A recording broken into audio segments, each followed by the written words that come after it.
হিন্দুরা সংকটে, হিন্দুদেরকে যে রক্ষা করবেন সাধু সন্ত মহান্ত মহাপুরুষগণ, তারাও এখন কি পরিস্থিতিতে আছে জানেন? তারা যদি রাস্তায় বের হন, তবে পশ্চিমবঙ্গে এমন ঘটনা, যে ঘটনা শুনলে আপনি চমকে যাবেন। কি ঘটনা জানেন?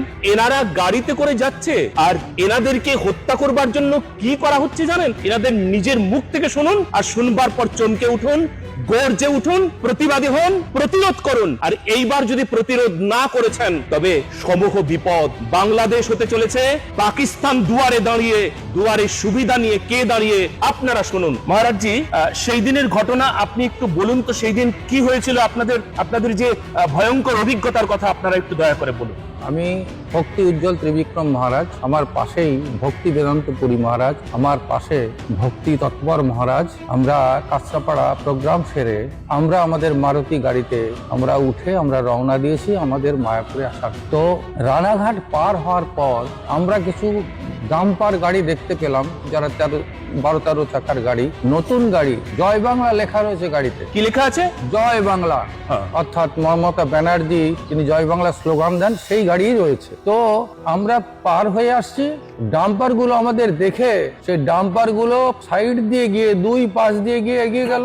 তারপরে ডাম্পার গুলো দুই পাশ থেকে এমন ভাবে আসলো যেন আমরা পিছে মরে যাই। ঠিক তখনই আমাদের ড্রাইভার তিনি ব্রেক কষে আমাদের প্রাণ বাঁচালো। দ্বিতীয়বার আমরা মনে করেছি, ড্রাইভারও মনে করেছে যে হয়তো ভুলবশত হয়েছে।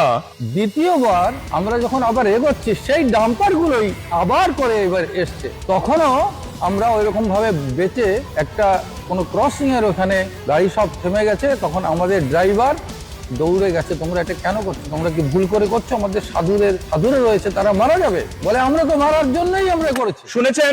সাধুদের মারার জন্যই করছে। দুটো ডাম্পার একসঙ্গে নিয়ে সাধুদের মারার জন্য নাকি এই প্ল্যান করেছে। তারপর কি হলো? তারপরে আমাদের একজন মহারাজ দৌড়ে গেল, দৌড়ে গিয়ে বলে তাহলে মারো, আসো, নামো, নেমে মারো। এর মধ্যে ক্রসিং চালু হয়ে গেছে, ও গাড়ি করে এগিয়ে গেছে, বলে তোমাদের দেখাবো বলে চলে গেল। আচ্ছা, 10 কিলোমিটার যাওয়ার পরে কি এরকম অনুমানিক, তারপরে রাস্তা শুনশান, ওদের গাড়ি যাচ্ছে, আমাদের গাড়ি যাচ্ছে। হঠাৎ ওদের গাড়িগুলো দাঁড়িয়ে গেল, আর ডাম্পার গুলিতে নেমে সবাই ডান্ডা, তারপরে লোহা রড, আর আমাদের যে গাড়িতে আক্রমণ করেছিল সে লাঠি, এরকম কাঠের লাঠি বড়, সেটা নিয়ে লাফ দিয়ে পড়েছে, এবার তোদেরকে ঠেকাবো। তো ভগবান নিত্যানন্দের কৃপাতে আমার বয়স 17 বছর 5 মাস, আমার লো প্রেশারও চলছিল, কিন্তু কি জানি নিত্যানন্দ আমাকে কি শক্তি দিয়েছে, আমি গাড়ি থেকে নেমে লাঠি ধরলেন, গাড়ি থেকে নেমে দৌড়ে গিয়ে সে মারার পূর্বেই তার লাঠি আমি কেড়ে নিলাম। লাঠি কেড়ে নিয়ে সাধু সন্তদের শক্তিতেই আমি করেছি, না হলে পরে ওই লাঠি কাড়া সম্ভব নয়।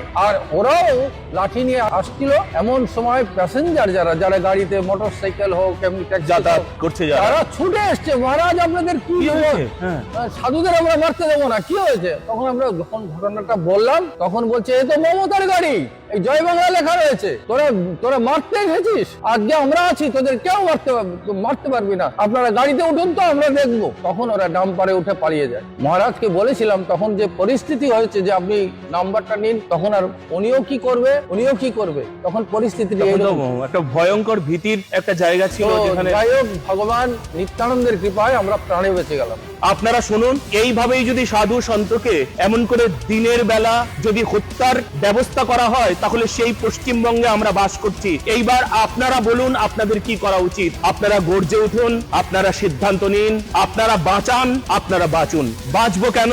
বাঁচাবো বলে। জয় ভারতী, জয় গোমাতা, জয় সত্য সনাতন ধর্ম, জয় শ্রীরাম।